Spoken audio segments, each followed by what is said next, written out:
Que alegria estar com você mais uma vez no especial 9 de julho, recontando a Revolução Constitucionalista de 1932. Seja muito bem-vinda, muito bem-vindo. Eu sou Arthur Neves e estaremos juntos nos próximos 30 minutos. Desta vez em Guaratinguetá, no Vale do Paraíba. E vamos bater um papo para lá de interessante com a senhora Tereza Maia, que é historiadora e tem muita coisa para contar. Certo? Certo. Eu quero muito agradecer a senhora por nos receber na casa da senhora, da família, que é uma casa que já tem cento e quantos anos?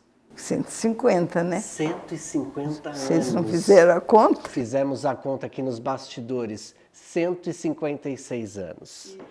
E que agradável saber que, pela primeira vez durante esse especial, nós vamos entrevistar uma mulher. Que bom saber dos pensamentos de uma mulher dessa vez contando a Revolução. Tem muita história? Muita história. E continua tendo. Um exemplo é a sua presença aqui. Ah, meu Deus, muito obrigado. A presença de toda a nossa equipe. Agora, aqui atrás da gente, a dona Tereza estava nos falando nos bastidores que eu perguntei a ela se algumas dessas figuras aqui atrás participaram da Revolução. E ela disse que sim. Conte pra gente. Então, meu pai e minha mãe tinham casado a 22 de junho de 32. Foram viajar no Rio de Janeiro e, na volta, pararam na casa onde iam morar. E justamente quando estourou a Revolução. E aí eles estavam chegando aqui, o enxoval da mamãe, os presentes, tudo. Conclusão, após a Revolução, o próprio povo de Guaratinguetá roubou os presentes de um enxoval. Mas não foram os constitucionalistas nem federais. E esta casa foi ocupada por eles, que fizeram o escritório nessa sala. Primeiro os paulistas e depois os federais, justamente nessa sala. Gente, olha só que rica essa história. E com alegria a Rede Alesp está presente na sala onde foi feita uma das primeiras reuniões, se a gente pode dizer assim, sobre a Revolução. E a sala vazia, porque com a notícia da Revolução e que tinham que desocupar a cidade, porque ia passar o último trem, o meu pai guardou esta mobília naquela alcova ali e trancou a porta e pôs um armário na frente. Então, a mobília escapou. Eles ocuparam a sala vazia. Essa mobília aqui mesmo? Esta mesmo. Gente, que esta rico. É da época da construção da casa. E o piano também veio por Paraty, desmontado e foi remontado aqui, mas veio de tropa de burro.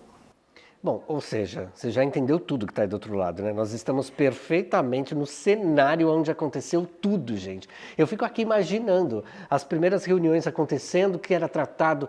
Dá pra gente ter uma ideia do que era falado naquele momento aqui? Se essas paredes falassem... Então, o papel era outro. Ah, o papel era outro. O papel de parede era outro, porque esses que entraram aqui depois... estavam papéis novos, escreveram na parede, estragaram a casa que estava restaurada recentemente naquele ano. E aí a casa foi realmente cenário de muitas decisões durante a Revolução, porque a chefia me parece que era em Cachoeiro Paulista. Eu não tinha nascido ainda, mas ouvi dizer. E o comando de Guará era aqui, tanto dos paulistas como dos federais, nessa sala. Ela disse que ouviu dizer, mas eu vou te contar uma coisa. A dona Tereza é historiadora, ela é presidente do Museu Frei Galvão, aqui no município. Só para vocês terem uma ideia, a gente está bem ao lado de onde nasceu Frei Galvão. E aí, é o primeiro santo brasileiro, né, gente? E nasceu na casa ao lado aqui, porque essa é a rua Frei Galvão, cujo nome foi dado em 1856, como já era considerado santo aqui. Ainda em Roma não tinha dado a autorização. O que a senhora pode nos contar sobre esses primeiros momentos da Revolução Constitucionalista aqui no município em Guará? Olha, foi meio apavorante, viu? Todo mundo saindo, receberam ordem para desocupar as casas, daí que eles entraram, ainda foi um parente do meu pai que resolveu mandar abrir a casa, de São Paulo, Souza Queiroz, Ademar Souza Queiroz. E o meu pai nunca mais falou com ele. Olha, ficou bronqueado, é? Ficou. Porque chega aqui a casa, mandou a empregada, abre a porta e entrou com um exército aqui dentro, ficou bronqueado. Nossa, imagina, só para vocês terem uma ideia, a dona Teresa estava contando para a gente. Olha, hoje é dia 14 de junho, neste momento nós estamos gravando esse especial, sendo exibido então logo na primeira semana, nos primeiros dias do mês de julho, completando-se então os 92 anos da Revolução Constitucionalista de 32. Agora, os pais da dona Teresa se casaram, de fato, como ela já explicou para a gente, no dia 22 de junho.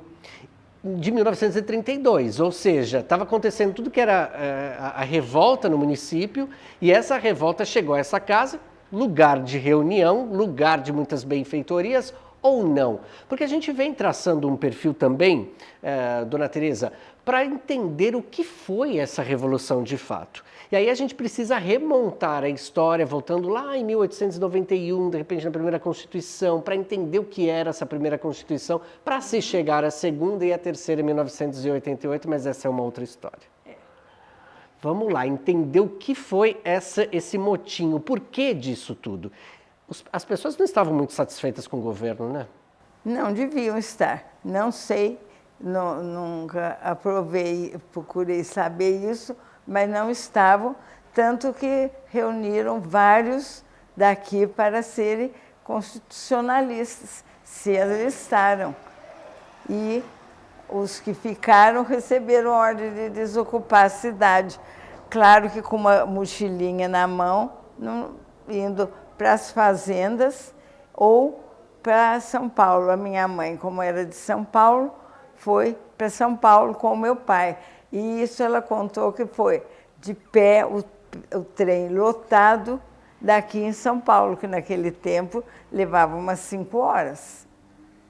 Existia medo na população? O que a senhora, sua mãe, contava então para a senhora, o seu pai? O meu pai contou pior. Quando ele voltou, daí uns dias, que já tinha entrado mais em calma, ele chegou na casa, aquele cheiro horrível. Ele falou, nossa, deve estar cheio de defunto. Era a carne que os sargentos tinham largado dentro da banheira, que estava podre.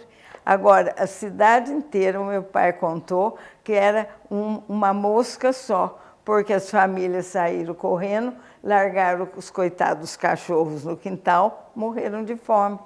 Então, havia realmente defuntos, que não eram pessoas, em todas as casas. Passarinho na gaiola. É o que a senhora está nos narrando então, porque a gente vem contando um processo de coisas interessantes da própria Revolução. Mas é legal a gente observar esses bastidores. E a senhora é uma pessoa que está aqui aos 83 anos, me perdoe, já contei a idade da senhora? 89. 89 anos! Gente, alô Brasil! Eu nasci em 35. 35 e cheia de vida, com essa mente incrível nos contando todas essas histórias. Porque eu achei interessante essa parte de conclusão. Meu pai pisou portela em todas as janelas, de tanto mosquito que tinha na cidade. Impressionante. E isso deve ser em todas, né? Porque eu ouvi dizer que em Silveiras, perto de Cachoeira Paulista, também foi terrível e também roubavam as casas e enxovais de pessoas que na época iam casar. Essa situação de roubo, né, de desespero, de sair da própria casa, animais mortos, deixavam tudo para trás. Por uma questão, como já havíamos comentado aqui, sobre essa questão de uma Constituição nova, de um documento novo para reger o nosso país, tudo isso. Era de fato isso mesmo que acontecia, dona Teresa? O que não havia era comunicação, né?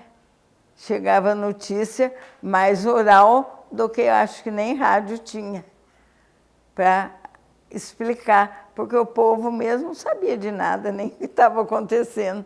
Sabia que tinha que sair da cidade, que era uma revolução pró-Constituição, e ficava nisso. Pró-Constituição e ficava nessas ideias. O que os pais da senhora pensavam sobre esse momento de transformação, de revolta? GV, a galera não estava muito gostando dele, não. Né? Não, e depois com o problema de largar as casas e perder tudo. É um problema. Você vê nas notícias hoje, nas televisões, de bombardeios e tudo, e tinha mais o vermelhinho, que morriam de medo do vermelhinho. Nunca tinham visto avião, soube por aí que quando apareceu aquilo no céu, espantou o gado no campo e as pessoas não sabiam o que era aquilo. Impressionante, o vermelhinho era um avião? Era. Gente, mas olha que coisa. Até as monografias do museu que eu passei para vocês tem explicando o vermelhinho. Interessantíssimo isso. Vamos tentar mostrar isso para as pessoas. E, de fato, antes de nós virmos aqui para Guará, nós estivemos em Cachoeira Paulista. E lá no Museu de Cachoeira Paulista... eu morei em Cachoeira. A senhora morou em Cachoeira, que foi a central. O meu marido foi promotor lá. Foi lá? Foi. E lá acho que também não deveria ser muito diferente daqui, né? Não. Tinha um historiador, não sei se vocês conseguiram o livro dele, o Agostinho Ramos, escreveu sobre a Revolução em Cachoeira. Aí eu não me lembro se ele contou esses detalhes familiares. Diferentemente de Cachoeira, que ali aconteciam as concentrações também, muitas reuniões, né? Aqui em Guará, em Guaratinguetá, também aconteciam essas reuniões. Obviamente a gente está num local em que muitas reuniões aconteceram, né? Como a senhora já nos narrou, mas também as guerras, os confrontos também aqui? Que eu tenha notícia, não. Não ouvi falar. Porque eu também nasci depois. Sim. E eles nunca me contaram. A senhora acha que muitas pessoas não contavam muito a história por medo, receio, ou é assim, qual que era a importância de narrar, de repente, a Revolução de 32? Medo. Medo? Medo da ditadura, e escondiam quem deixaram o uniforme aqui. Eles esconderam tudo e mudos, não falavam nada de revolução. Aí eu fico pensando aqui, né? Olha, detalhe, só que eu, quando já era menina, já estava estudando, comecei a saber. Porque até então, assunto fechado. Mas interessante isso. Olha, a senhora teve os pais, né, que participaram da Revolução. E aí toda essa questão de, né, acho que do próprio sentimento, dos pais de repente preservarem também a senhora de algum assunto, enfim. Mas não, era geral. Geral. Eu estudei aqui, nunca tinha ouvido falar. Ouvia isso que vocês depois vão ver no corredor escrito Cozinha dos Sargentos. Depois eu fiquei sabendo o que era aquilo escrito Cozinha dos Sargentos. Que história é essa? Ninguém se reunia para comer ou o que era isso? Os sargentos almoçavam aqui, porque eles não ocuparam a casa. Então, e ficaram morando aqui. E, segundo uma empregada que eu tive, anos depois, claro, falou que eles passavam o dia jogando, esperando ordens. Eles estavam meio que de sentinela, talvez? Sentinela, no aguardo. E todos esses sentimentos, por exemplo, né? Se fala muito sobre também a questão da própria invasão do município. Sim. Chegavam as informações, e o que os pais da senhora, de repente, contavam também em relação a isso? A senhora falou que tinha um problema de comunicação à época, mas o que eles falavam, de repente, da invasão de tropas getulistas aqui em Guará? Já estava invadido por paulista também, não falavam nada, falavam que a casa foi ocupada e depois ficou com os paulistas, ficou como Cozinha dos Sargentos e depois, não sei na qual época, puseram a comida no porão daqui para ser entregue ao povo pelo portão da rua vizinha, porque a casa aqui é de esquina. Eram produzidos alimentos aqui, cozinhavam. Tiravam dos armazéns e guardavam aqui. E vamos dizer, os das duas épocas, dos federais e dos paulistas, guardava e distribuía pelo portão. Certo que 1 quilo para cada um, isso eu não sei. Mas a empregada que contou, que o pai contou que eles ficavam parados aqui jogando, esperando ordens. E como é que os pais da senhora regressaram para essa casa? Tem essa história? O papai encontrou a casa cheia de mosquito, com mau cheiro, e não só essa casa, como as casas da cidade que foram ocupadas. A daqui também foi, a da frente, hoje é da minha filha, também foi ocupada dela, eu não sei nada, eu sei daqui. Agora, eles ficaram o quê? Quase 3 meses fora da casa também? Aquele período mesmo da Ficaram. Revolução? A mamãe ficou em São Paulo, o papai, quando voltou, que acalmou, que encontrou essa situação, não só aqui em casa, como na cidade. A senhora é filha única, tem mais irmãos? Filha única? Sou. Nossa, Filha então, única. E nesse processo de interesse, né? A senhora, os familiares da senhora, os parentes da senhora vivenciaram tudo isso. Fez depois uma carta, um pedido, porque é advogado, deputado, em São Paulo, para ver se conseguia reaver alguma coisa para refazer, enxoval e a própria casa que ficou toda estragada. Precisou ser reempapelada e rearrumada. Interessante saber disso, sabe por quê, dona Tereza? A gente não tem esses relatos de parentes de pessoas que lutaram, né, contra tropas getulistas, ou enfim, estiveram aí, que abandonaram as casas, e como é que elas voltaram e tiveram os seus bens reestabelecidos. Ficaram decepcionados. Foi uma luta, uma baita luta depois para... E o meu pai ficou o resto da vida, morreu com 90 anos, atrás de uma bendita caixinha de música que tinha aqui, que foi da avó dele. E a caixinha de música, ele dizia que daquela de dar corda assim, tinha umas abelhinhas que voavam quando ela estava tocando. Olha que até eu fui com ele em Cunha, São Luís do Paraitinga, tudo para ver se não tinha aparecido por lá uma caixinha de música dessa. Que tiraram durante o período da Revolução aqui, tiraram da casa? Tiraram da casa. Porque não deu tempo de guardar tudo, né? Aquela ordem de desocupar a cidade. Foi o que foi possível na hora. No caso, a mobília escapou aí dentro da alcova, né? Tocou uma buzina. Aí a gente fica imaginando aqui também esses processos, né? Porque nada acontece por um acaso, viu, dona Tereza? Bombas não surgiram por aqui. Surgiram. E esse susto? Essa aí é fraquinha, mas imagina aquele boom todo. Numa casa na esquina, que já foi demolida, agora é um prédio, e uma casa no mercado. Eu tenho uma foto num livro que nós fizemos pelo museu chamado Guaratinguetá. A casa é uma mobília de época, toda quebrada, e a casa destruída. Até há uns anos, não sei, no momento, é em frente ao mercado, e era uma casa boa, assim, tinha um terraço em cima, a bomba caiu lá. Acho que eu tenho notícia, essa, a da casa ali da esquina e a do mercado, 3. Não sei se foi o vermelhinho, deve ter sido. Esse vermelhinho tirava o sono de muita gente. Tirava, morriam de medo. Nossa. Primeiro, porque nunca tinham visto. Segundo, porque fazia esse problema de jogar bomba. Durante os anos, então, os anos se passaram, né? Aquilo que a senhora foi entendendo ou deixou de entender muitas vezes, porque como os assuntos não eram ditos em casa. E quando a senhora foi para a escola que começou a entender, começou a estudar a Revolução? Nunca na escola falaram nenhuma palavra. Eu estudei a escola inteira, desde o primário até me formar professora, numa escola que ainda existe, a gente enxerga daqui, e nunca falaram em nada disso na escola.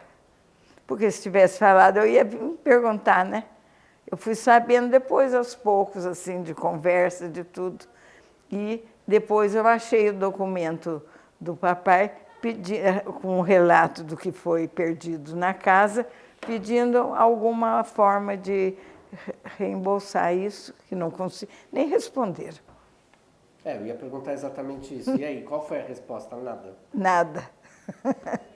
Uma retratação, ao menos, seria interessante, né? Seria. Nada. Quais são os sentimentos da senhora de ser uma filha de alguém que participou da Revolução Constitucionalista, de certa forma, porque vivenciou, teve a casa invadida, as pessoas estiveram aqui, né? Para a senhora, o que representa tudo isso depois de tantos anos, depois da senhora ter sido formada, depois... O que é isso? Como historiadora, eu fico feliz de ter uma casa histórica, assim, que teve essa participação efetiva na Revolução.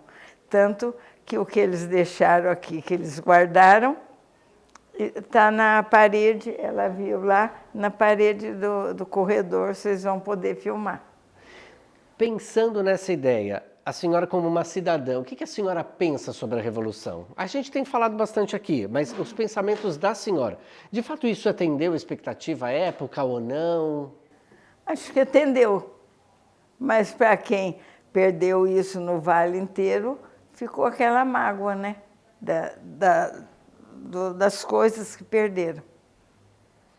E como uma professora, né, depois de 92 anos, né, entendendo tudo isso, a senhora tinha, três anos depois da Revolução, a senhora nasceu. Nasci. E tentando entender esse processo, assim, o que seria interessante a gente, os professores, os educadores, trazerem à memória essa Revolução, para que as pessoas entendam de fato o processo. Porque às vezes muita gente fala, a Revolução de 32, mas as pessoas não sabem o porquê de tudo isso. Não sabem. É difícil, viu? A gente, eu dei aula de História na faculdade em Lorena, eu dei História e Folclore. Eu falava, os alunos também nunca tinham ouvido. Até mandei eles pesquisarem nas casas dele, tudo. Aí que eu fiquei sabendo isso de Silveiras, depois de Cachoeira. E aí, ficou assim meio assim no ar, o sentido da Revolução, porque ficaram mudos depois, com medo de falar, não falavam no assunto, as escolas não falavam, e eu fiz, naquele tempo era estudos sociais, né? Eu fiz na faculdade em Lorena, também não falavam nada. Ficou assim, no ar. Para a senhora, como historiadora, isso representa o que, essa lacuna na história? O medo da ditadura, né? Porque não queriam falar, não falavam, não tinham nos currículos escolares, eu acho que ficou isso. E pensando novamente, né, como a gente já falou lá atrás, a primeira Constituição de Dom Pedro e depois veio essa segunda Constituição. Né? Ela veio de fato atender às necessidades, ela veio de fato trazer essa menção, o que era importante para aquele momento, para o cidadão paulista e brasileiro, obviamente? Eu acho que sim, porque não reclamaram nada, não falaram nada, eu acho que na época atendeu. Dona Tereza, a gente está caminhando para o fim da nossa entrevista. A senhora já nos contou aqui uma parte muito interessante. Eu acho que só de nós estarmos aqui na casa da senhora hoje representa muita coisa. Eu gostaria que a senhora trouxesse uma palavra para o cidadão, para a cidadã paulistas, no sentido de entender, resguardar e mergulhar sobre essa história. Eu, como lido com memória nacional, eu queria pedir que quem tenha coisas antigas, de época, que preservem, seja casas, chegam monumentos e objetos, porque são muito valiosos. Pode não ser no momento, mas daqui a algum tempo vai ser um objeto de importância histórica, como essa casa. Para todos, certo, era uma casa velha. Para nós não, porque somos daqui mesmo. Mas eu acho que o importante é a preservação da história de qualquer época. Dona Tereza, eu quero muito agradecer a senhora, viu? Muito obrigado por nos abrir esse, museu incrível, porque Pior que é não mesmo. é? Então, muito obrigado por isso. E que, de fato, a família da senhora, os parentes da senhora possam preservar essa história, né? E que o cidadão, de repente, não tem aquela história, a senhora como presidente do museu de Frei Galvão, Já tenho 50 anos. como presidente lá? Olha só que rica história, Desde gente. a fundação. Olha só, daqui a pouco vão chegar várias pessoas aqui na frente da casa da senhora trazendo essa história memorável, viu? E que de repente aconteça isso. Se Deus quiser. Dona Tereza, muito obrigado. Eu que agradeço. E você que esteve conosco durante a exibição, então, de mais importante, não é, gente? A gente preservar toda essa história. A gente observar quão importantes são os caminhos. Eu, vindo para cá, não imaginava de forma alguma encontrar essa história, esse bate-papo com a Dona Tereza. Saber que os pais dela participaram desse momento. De certa forma, tiveram a casa invadida. No dia do casamento, praticamente, no dia de dizer sim, de qualquer forma, eles também, querendo ou não, disseram sim para um momento da Constituição. A minha mãe e meu pai deram a aliança para o bem de ouro para o bem de São Paulo. Olha mais essa história, repita isso, por favor. Os meus pais deram a aliança de casamento no ouro para o bem de São Paulo. Tem o quadrinho. Você vai ver. Você quer rever essa história? Eu já estou curioso, eu também vou assistir. E o meu pai era para doar o que tivesse de valor, doou umas cartas que era do padrinho do pai dele, que era do Império, deu as cartas para o Instituto Histórico venderem para o Ouro de São Paulo. Passados uns anos, ele viu numa vitrine de um antiquário as cartas que ele doou. Aí ficou meio desiludido. Eu estou impressionado. Dona Tereza, muito obrigado. Nada, eu que agradeço, em nome da Revolução. Muito bem. E a você que esteve conosco durante essa exibição, muito obrigado pela sua companhia. A gente se encontra na programação da Rede Alesp. Tchau.